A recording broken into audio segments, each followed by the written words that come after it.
UP के जनपद कासगंज से मां बाप की निर्दयता का एक जीता जागता नमूना सामने आया, जहां बेटे द्वारा जमीन बेचने की मना करने पर सौतेली मां ने पति के साथ मिलकर 23 वर्षीय बेटे को मौत के घाट उतारते हुए उसके शव को कमरे में बंद कर दिया। इस मामले में मृतक के पिता को पुलिस ने गिरफ्तार कर लिया है, जबकि सौतेली मां फरार हो गई है।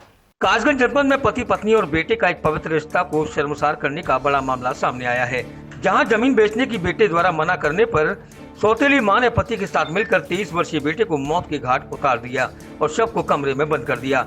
इस मामले में मृतक युवक के पिता को पुलिस ने गिरफ्तार कर लिया है, जबकि मृतक की सौतेली मां फरार हो गई। ये मामला कासगंज कोतवाली क्षेत्र के नगला मामू का है। बताया जा रहा है कि राम रतन की पहली पत्नी की मौत हो गई थी। पहली पत्नी से 2 बच्चे पैदा हुए। बाद में राम रतन ने बिहार की महिला से शादी कर ली, लेकिन शादी के बाद से पहली पत्नी के बच्चों का उत्पीड़न शुरू हो गया। आलम ये रहा कि राम रतन अपनी जमीन बेचने लगा। जब बेटे आकाश ने मना किया तो सौतेली मां बिमला देवी के साथ मिलकर पति राम रतन ने बेटे की पिटाई लगाई और गला दबाकर उसकी हत्या कर दी और शव को कमरे में बंद कर पति पत्नी फरार हो गए। शव की जानकारी मिलते ही पुलिस के साथ मृतक युवक के ननिहाली जन गांव पहुंच गए।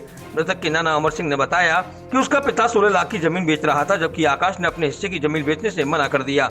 इस बात से क्षुब्ध माँ बाप ने आकाश को इस दुनिया से ही हटा दिया।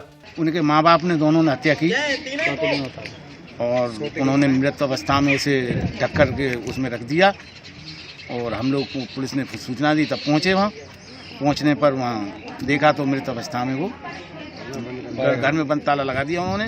पुलिस द्वारा ताला तोड़ करके उसकी पुलिस वालों ने लाश डेड बॉडी निकाली। किसी गिरफ्तारी हुई है? हाँ, राम रतन की बहू की गिरफ्तारी नहीं हुई है। सौतेली माँ है, सौतेला लड़का था। 16 लाख रुपए के चक्कर में उसकी मौत कर दी गई। कहाँ से आए थे 16 लाख रुपए? क्या वजह रही? उन्होंने अपना जमीन हाईवे में चली गई, मुआवजा मिला था उनको। थाना कासगंज के मामू नामक गांव में बीती रात में स्वयं के पिता राम रतन द्वारा अपने पुत्र 23 वर्षीय आकाश की गला दबा करके हत्या कर दी गई है। उसमें उसकी सौतेली मां बिमला देवी भी शामिल थी। दोनों को गिरफ्तार कर लिया गया। पूछताछ में दोनों ने खेत के विवाद को लेकर हत्या किए जाने की बात कबूल कर ली है। आवश्यक कार्रवाई हेतु थानाध्यक्ष कासगंज को निर्देशित किया गया है।